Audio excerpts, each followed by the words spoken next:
وتولى عنهم وقال يا أسفا على يوسف وابيضت عيناه من الحزن فهو كظيم. قالوا تالله تفتأ تذكر يوسف حتى تكون حرضا أو تكون من الهالكين.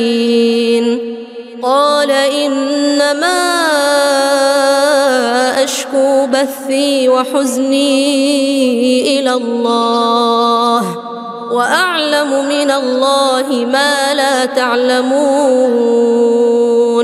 يا بني اذهبوا فتحسسوا من يوسف وأخيه ولا تيأسوا من روح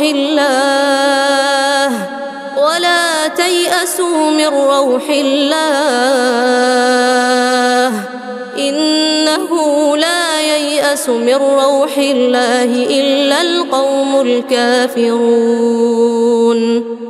فلما دخلوا عليه قالوا يا أيها العزيز مسنا وأهلنا الضر وجئنا ببضاعة مزجاة فأوف لنا الكيل وتصدق علينا إن الله يجزي المتصدقين. قال هل علمتم ما فعلتم بيوسف وأخيه إذ أنتم جاهلون؟ قالوا أئنك لأنت يوسف؟ قال أنا يوسف وهذا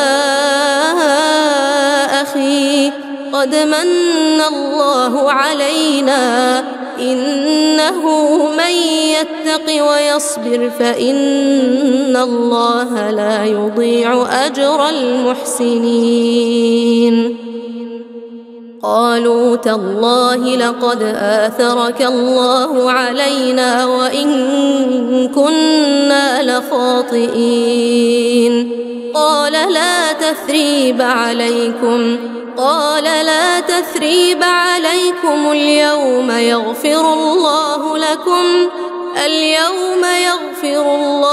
لكم وهو أرحم الراحمين.